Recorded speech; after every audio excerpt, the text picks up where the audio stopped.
नमस्ते। याद है कैसे बचपन में हमारी ताई हमें कहानी पढ़कर सुलाती थी और हम बेफिक्र होकर कहानी में खोकर नींद में खो भी जाते थे।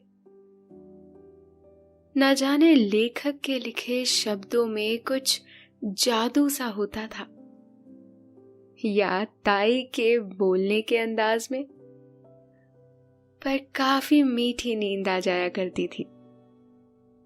नमस्ते दोस्तों, मैं हूं अपूर्वा और आज उसी तरह मैं भी एक कहानी एक किताब से पढ़कर आपको सुनाने जा रही हूं। कहानी का शीर्षक है हार की जीत और इसे लिखा है बहुत ही उम्दा लेखक सुदर्शन जी ने। उम्मीद है इस उम्दा लिखावट का जादू आप पर भी चढ़ जाएगा। लेकिन इस कहानी को सुनने से पहले थोड़ी तैयारी कर ले। पहले आप अपने आसपास की सारी लाइट्स ऑफ करके आराम से लेट जाए। अपनी आंखें धीरे से बंद कर लीजिए। अब थोड़ा सा अपने शरीर को आराम दीजिए। थोड़ा और आराम। अपने शरीर को बिल्कुल ढीला छोड़ दीजिए। कोई टेंशन नहीं, कोई तनाव नहीं। अपने दिमाग में चल रहे सभी विचारों को, चिंताओं को त्याग दे। एक शांति सी महसूस करे। सब नेगेटिव पॉजिटिव विचारों को धीरे धीरे निकाल दे। हाथों को सीधा करके अपनी कमर के साइड में रख लीजिए। अब अपनी सांस पर ध्यान लगाए। इसको धीमे या तेज नहीं करना है, बस ध्यान देना है कि कैसे वो आपके नाक, गले में होते हुए आपके अंदर प्रवेश कर रही है और कैसे वो आपके गले और नाक के माध्यम से बाहर निकल रही है। मन शांत, एकदम शांत होता जा रहा है। आप बहुत अच्छा महसूस कर रहे हैं। खुद को काफी हल्का फील कर रहे हैं। चारों तरफ शांति ही शांति है, सुकून है, खामोशी है। माँ को अपने बेटे, साहूकार को अपने देनदार और किसान को अपने लहलहाते खेत देखकर जो आनंद आता है, वही आनंद बाबा भारती को अपना घोड़ा देखकर आता था। भगवत भजन से जो समय बचता वो घोड़े को अर्पण हो जाता। वो घोड़ा बड़ा सुंदर था, बड़ा बलवान। उसके जोड़ का घोड़ा सारे इलाके में न था। बाबा भारती उसे सुल्तान कहकर पुकारते। अपने हाथ से खरहरा करते, खुद दाना खिलाते और देख देख कर प्रसन्न होते थे।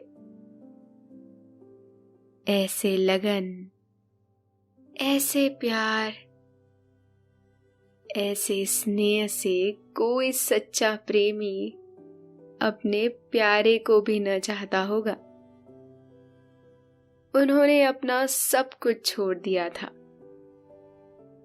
रुपया, माल, असबाब, जमीन, यहाँ तक कि उन्हें नागरिक जीवन से भी घृणा थी। अब गांव से बाहर एक छोटे से मंदिर में रहते और भगवान का भजन करते थे। परंतु सुल्तान से बिछड़ने की वेदना उनके लिए असहाय थी। मैं इसके बिना नहीं रह सकूंगा। उन्हें ऐसी भ्रांति सी हो गई थी। वे उसकी चाल पर लट्टू थे। कहते, ऐसे चलता है जैसे मोर घन घटा को देखकर नाच रहा हो।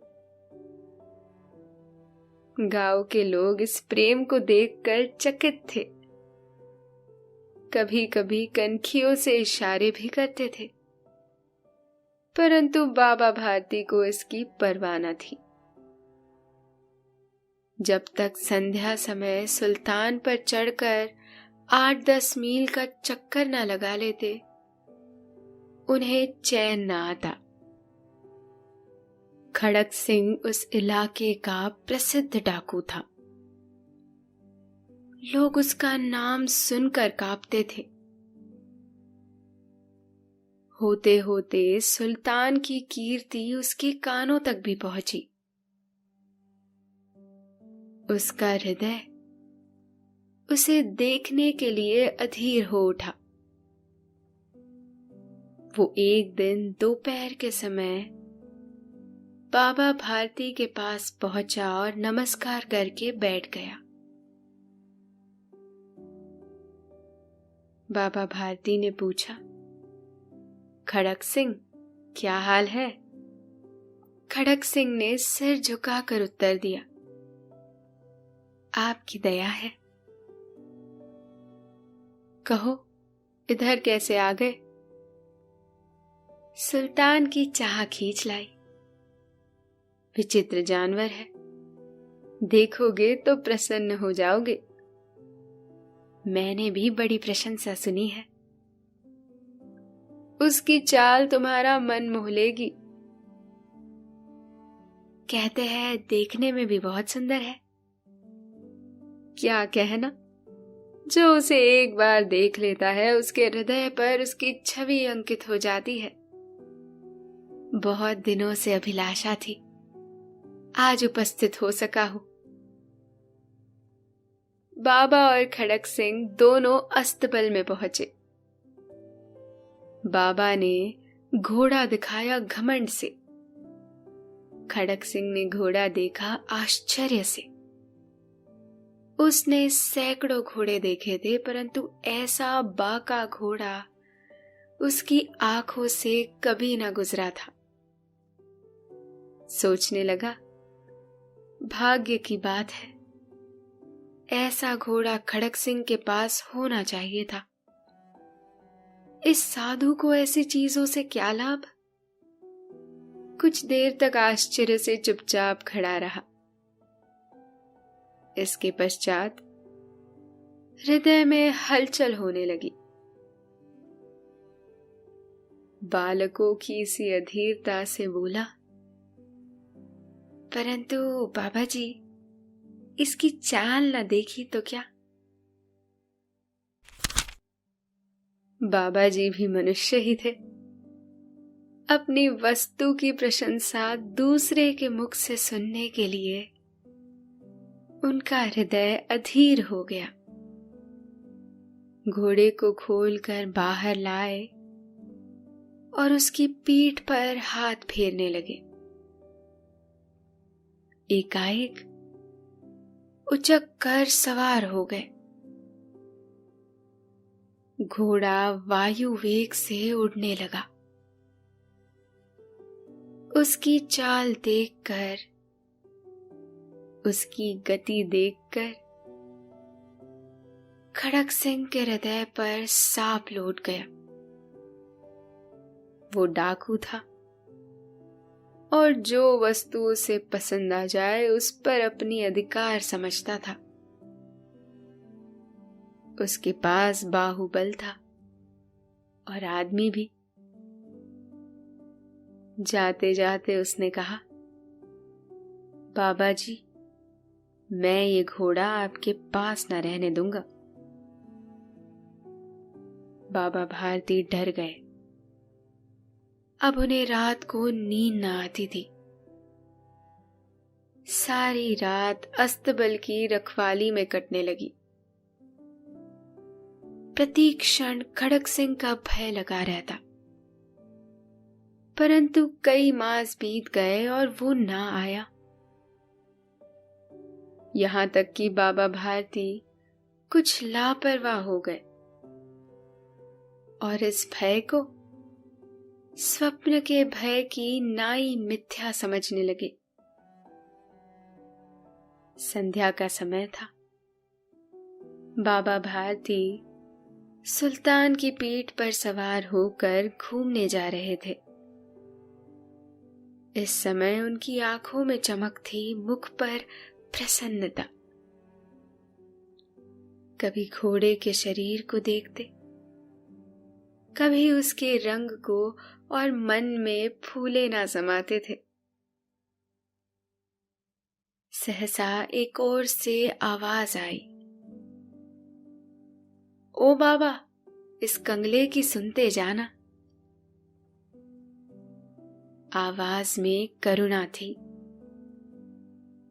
बाबा ने घोड़े को रोक लिया।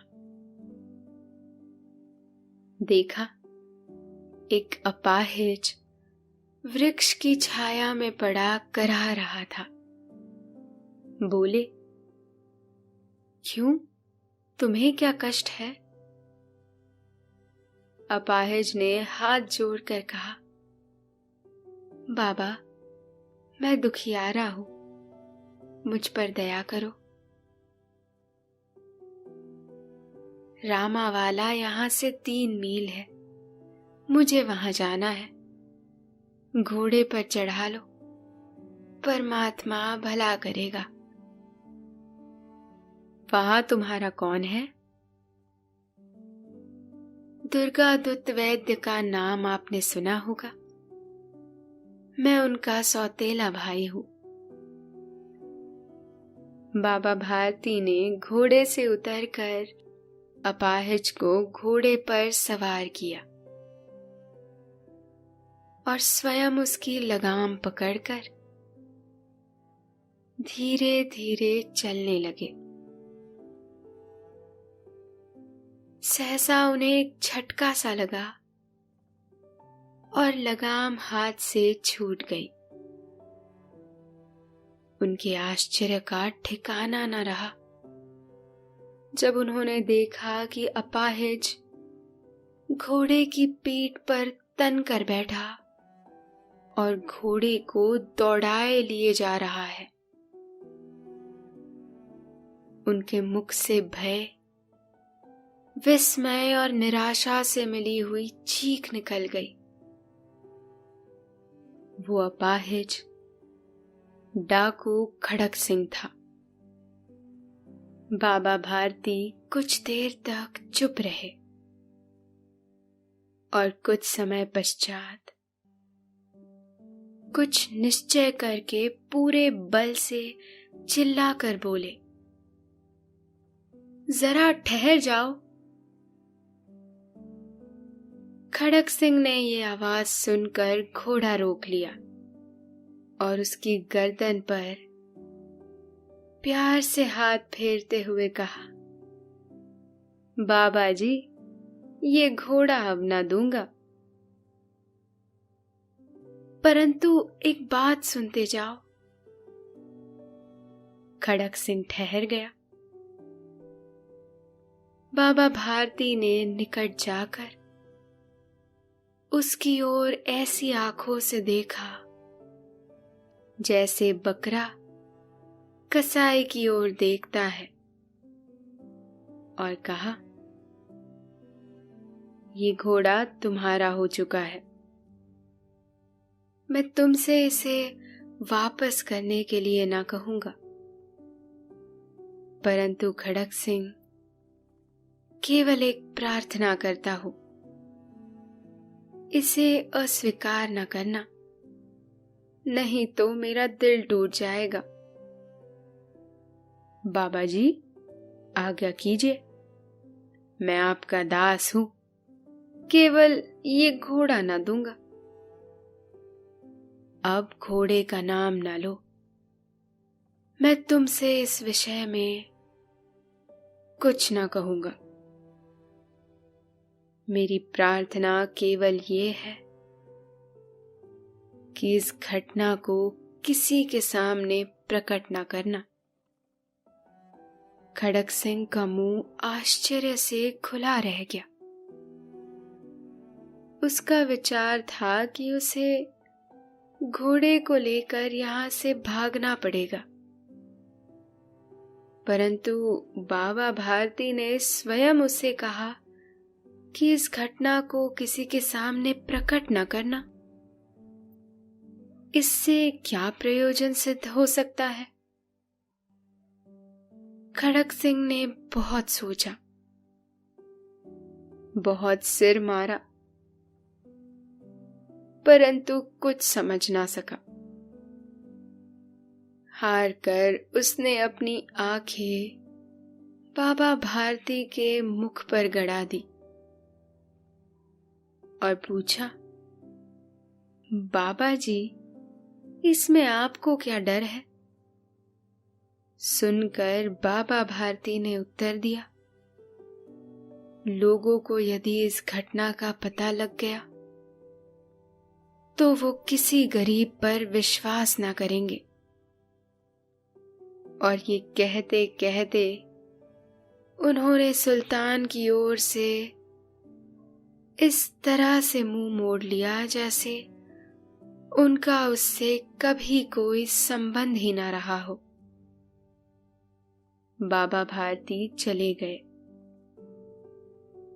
परंतु उनके शब्द खड़क सिंह के कानों में उसी प्रकार गूंज रहे थे। सोचता था, कैसे ऊंचे विचार है, कैसा पवित्र भाव है। उन्हें इस घोड़े से प्रेम था। इसे देखकर उनका मुख फूल की नाई खिल जाता था। कहते थे, इसके बिना मैं रह ना सकूंगा। इसकी रखवाली में वे कई रात सोए नहीं। भजन भक्ति ना कर रखवाली करते रहे, परंतु आज उनके मुख पर दुख की रेखा तक दिखाई न पड़ती थी। उन्हें केवल ये ख्याल था कि कहीं लोग गरीबों पर विश्वास करना ना छोड़ दे। उन्होंने अपनी निज की हानि को मनुष्यत्व की हानि पर न्योछावर कर दिया। ऐसा मनुष्य मनुष्य नहीं, देवता है। रात्रि के अंधकार में खड़क सिंह बाबा भारती के मंदिर पहुंचा। चारों ओर सन्नाटा था। आकाश पर तारे टिमटिमा रहे थे। थोड़ी दूर पर गांव के कुत्ते भौंक रहे थे। मंदिर के अंदर कोई शब्द सुनाई न देता था। खड़क सिंह सुल्तान की बाग पकड़े हुए था। वो धीरे धीरे अस्तबल के फाटक पर पहुंचा। फाटक किसी वियोगी की आंखों की तरह चौपट खुला था। किसी समय वहां बाबा भारती स्वयं लाठी लेकर पहरा देते थे, परंतु आज उन्हें किसी चोरी, किसी डाके का भय न था। हानि ने उन्हें हानि की तरफ से बेपरवाह कर दिया था। खड़क सिंह ने आगे बढ़कर सुल्तान को उसके स्थान पर बांध दिया और बाहर निकलकर सावधानी से फाटक बंद कर दिया। इस समय उसकी आंखों में नेकी के आंसू थे। अंधकार में रात्रि ने तीसरा पहर समाप्त किया और चौथा प्रहर आरंभ होते ही बाबा भारती ने अपनी कुटिया से बाहर निकल ठंडे जल से स्नान किया। उसके पश्चात इस प्रकार जैसे कोई स्वप्न में चल रहा हो, उनके पांव अस्तबल की ओर मुड़े, परंतु फाटक पर पहुंचकर उनको अपनी भूल प्रतीत हुई।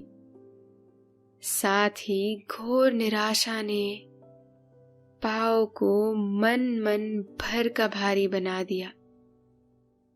वे वहीं रुक गए। घोड़े ने अपने स्वामी के पांव की चाप को पहचान लिया और जोर से हिनहिनाया। अब बाबा भारती दौड़ते हुए अंदर घुसे और अपने घोड़े के गले से लिपटकर इस प्रकार रोने लगे जैसे बिछड़ा हुआ पिता चिरकाल के पश्चात पुत्र से मिलकर रोता है। बार बार उसकी पीठ पर हाथ फेरते रहे, बार बार उसके मुंह पर थपकियां देते और कहते थे, अब कोई गरीबों की सहायता से मुंह ना मोड़ेगा। थोड़ी देर के बाद जब वो अस्तबल से बाहर निकले तो उनकी आंखों से आंसू बह रहे थे। ये आंसू उसी भूमि पर ठीक उसी जगह गिर रहे थे जहां बाहर निकलने के बाद खड़क सिंह खड़ा रोया था।